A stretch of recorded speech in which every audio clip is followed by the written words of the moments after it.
Back at again with another YouTube video. It's your boy Uriah G, and today we're going to react to injuries that permanently changed a WWE wrestler's body forever.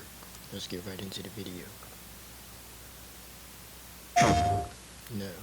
No advertisements. How y'all been? Wrestlers whose bodies changed forever after wrestling. Be sure to subscribe and hit that notification bell for daily wrestling videos. Number 20, Nash took to career. It always seemed like a former WWE champion Kevin Nash was plagued with injuries throughout his career. It always seemed like injuries held Nash back, and in 2020, Nash took to X to discuss his formal retirement from pro wrestling, and he shared a picture of his leg, which made for uncomfortable viewing. The reason I retired was I was deformed and basically crippled. This knee replacement and 2 years of rehab and training has been brutal. Just to get my hips to realign was incredibly painful. To the haters, F off. To those who have championed my recovery, I send my thanks and love. The impact of pro wrestling has on wrestlers can never be denied. While Pretty much his knees gave out. He wasn't in perfect condition to wrestle anymore. Nash was on a larger size in terms of pro wrestlers, he never took any unnecessary risks as a performer, yet even still, this is the condition that his body is in thanks to years of taking bumps. Number 9. Mick Foley, his ear. Mick Foley was always prone to putting his life on the line in the ring. Foley took some of the most sinister and grueling bumps in pro wrestling history, but it was a match with the legendary Vader that resulted in a portion of the Hall of Famer's ear to come off. In 1994, Foley and Vader were wrestling in Germany, and a spot saw Foley get stuck in the ropes. Yeah, I do remember that. I see that. Unfortunately, the ropes were too tight, and this resulted in a section of his ear tearing right off. Moments later, Foley and Vader were exchanging brutal strikes, and this is when Vader made contact with the damaged ear, and this resulted in a section of his ear tearing. The referee for the match would infamously pick Foley's ear up and put it in his pocket, and the match continued as if nothing ever happened. Foley would undergo a heinous 4-hour operation during which all the cartilage from his missing ear was removed. The cartilage was then placed in a man-made pocket an inch above what was left of his ear. Number 8. Shawn Michaels, his eye. If you started watching pro wrestling during the final stages of Shawn Michaels' WWE run, you would be made under the impression that HBK always had a lazy eye. It's like, no, well, yeah. Well, I didn't catch that, but I do remember when he had like a black eye. I think when he got attacked. When him and Triple H had that rivalry, when DX, I think it was like 2000, like before they reunited with the Spirit Squad, like 2005 or 4, one of them years. He had like a black eye, I think when Triple H beat him up really bad, I don't remember. In reality, HBK suffered the lazy eye in a match, and the damage was so severe that it still impacts him to this very day. His lazy eye surfaced back in 2004 during a match with Kane at the Unforgiven pay-per-view. In the match, HBK took a bump following a traditional big boot, and when he landed, he instantly knew that something was seriously wrong. The muscle which attached his eye was damaged, and this resulted in his eye looking out of place. The eye injury got worse as HBK continued to wrestle over the years, and WWE decided to include it in a storyline in 2008. During Mr. WrestleMania's acclaimed feud with Chris Jericho, WWE would claim that the dastardly Jericho had caused HBK's injury, when in fact it was a freak accident that took place 4 years prior. Number 7. Kofi Kingston, sunken chest. Even though Kofi Kingston continues to wrestle on WWE TV, he's been working with a sunken chest for years on end. Whilst not the worst thing in the world, it is apparent just by looking at the talented star that his chest has been damaged. It's hardly a surprise that this damage has come from the crazy world of pro wrestling, and Kingston discussed this on the New Day's podcast, exactly how his chest ended up the way it is. You were talking about the reason for people getting hard chops, and it's based on kind of like their attitude. And I wish that you would have told me that back in 2009, because I came out and I debuted in 2008, and you'll remember I had a nice full chest. My chest was popping, do you know what I mean? I go to do a push-up and my chest hits the ground. You know what I mean? I had a real-life chest. And then Shawn and I ended up having a match, and I got chopped so hard in the chest, and my chest has never been the same since. Kingston doesn't appear to hold any bad blood towards Big Show, and it seems like a case of Kingston's chest not reacting well to the intensity of Big Show's chops.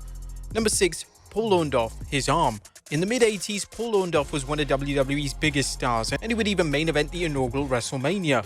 During the height of his popularity, Orndorff suffered a life-changing injury to his spine, and this injury led to the diminished use of his right arm. Due to this being a different time in pro wrestling, Now, The Kofi Kingston thing, I did not know about that. I don't think I did. Wrestling, Mr. Wonderful pushed through the injury mainly to continue his top program with Hulk Hogan. But yeah, those chops that Big Show be doing, those do leave a mark. They leave a red mark. It makes you hold your chest. And yeah, I don't know. Orndorff's arm would appear smaller over time, and due to how impressive Orndorff's physique was, it was hard to ignore. Number 5, Scott Steiner, indented chest. Scott Steiner is another top name that has struggled with all sorts of injuries and medical problems over his life and career. Steiner was suffering from drop foot when he returned to WWE in 2002. Whilst this was hard to notice when looking at Steiner, it was apparent that Steiner was struggling with one of his feet whenever he wrestled. Another issue Steiner had during his career was an indented chest, similar to that suffered by Kofi Kingston. In June of 2007, Scott Steiner was wrestling for TNA at a live event, and during the match, Steiner was kicked in the throat. Once he got backstage, Steiner started to cough up blood, and after a hospital visit, he was diagnosed with a torn trachea and was told he only had a few hours to live. Due to the nature of Steiner's medical situation, he was placed in an induced coma and rushed into surgery. The doctors were forced to cut into his pectoral muscles in order to repair his trachea. The amazing doctors were able to save Steiner's life, and he was able to continue wrestling for many more years. While Steiner looked noticeably different, this was a small sacrifice to make in order to save his life. Number 5, Edge, broken neck. When Edge returned to WWE in 2004, he looked completely different. Edge had just recovered from a broken neck, and he decided to drastically alter his body. Edge was a different animal, and he put a ton of mass, and there was a number of reasons for this. Due to the neck injury, Edge had to alter his style. Any high-risk moves were moved out of his moveset, and it was probably Edge's logic that if he put on muscle, it would accommodate for the lack of high-flying moves. Edge's body and physique would consistently change over the coming years, and he would never ultimately look the same way he did before his neck injury. Number 3, Stone Cold Steve Austin, his knees. One of the most signature aspects of Stone Cold's look were his knee braces. Even though they served a medical purpose, they added to Austin's aura and his bizarre. So I'm guessing that's the reason why he would wear that gear with his knee pad to the ring, because he had knee complications. Watching old matches from his days without them. Austin tore his ACL on his left knee back in his college days, and when he began to wrestle, he tore his ACL and PCL of the right one. As you can imagine, Austin went through hell to try and get his knees back to how they should be, but he eventually found it easier to wrestle with 1 or 2 knee braces to keep his knees aligned and to avoid serious injury. When Austin came out of retirement for one final match at WrestleMania 38, Austin once again required the assistance of 2 knee braces. Austin hadn't wrestled since 2003 at this point, so Austin's knees had done little healing in that time period, and this is likely an issue that Austin's gonna have to battle for the rest of his life. Number 2, Big Show, his knees. Big Show has been a common fixture in pro wrestling for almost 30 years, and when Big Show made his recent appearances on AEW television, it was obvious that the years of bumps have taken a toll on the former world champion. Did Big Show retire? I mean, I know he's in AEW now. I'm not an AEW fan. I am strictly WWE. One of the Big Show's knees looked noticeably different, and according to the man himself, during an interview in Metro UK, he was forced to use a wheelchair for 11 weeks before undergoing knee replacement surgery. Well, I spent 11 weeks in a wheelchair because I was waiting for them to build the implant for my knee because of my size. I had crushed all the bone in the knee. I was bleeding into my skin. So I've got a good pain tolerance, but when I say I rode the tire down to the rim, that's... These wrestlers really put their bodies on the line to fight every week to give you guys a show. It's not all fake. That's exactly what I did, but luckily I still have all my ligaments in that knee. Everything's good there. It's a nice brand new titanium joint, so it's good for 35 years. And number 1, Hulk Hogan, his back. Hulk Hogan's problems with his back are well documented, and the legendary wrestler has had a total of 11 surgeries on that body part.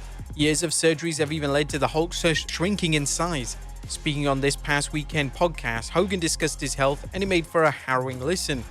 I think internally I'm healthy, it's just I've used my body so bad. The last 10 or 12 years, I've had 25 surgeries. It's kind of weird because I went to do the Rocky 3 when my mother was still alive. If she would come to my house, she'd go, "Yo T, come over here. The first thing I want to do is measure you." That's what she said to Firstly, 25 surgeries is a lot of surgeries. me before I went to do the Rocky movie. I was 335 pounds. I was 6'7" on the nose. Right before my mother died a few years back, she wanted to measure me. I was 6'4.5. Hogan likes to claim that using the leg drop as his finishing move was a contributing factor to his body breaking down. He has said in numerous interviews that dropping the leg night after night led to his back problems, and Hogan went as far as saying he wishes that he picked a move such as a sleeper hold, as it would have caused less long-term damage to his body. But there you have it, folks. WWE. Well, you can't wrestle forever. But, hey, that was injuries that permanently changed a WWE wrestler's body forever. You guys tell me what you want me to react to next in the comments down below. I got more videos coming. Y'all stay tuned to that. And yeah, subscribe, like, comment, and you're out.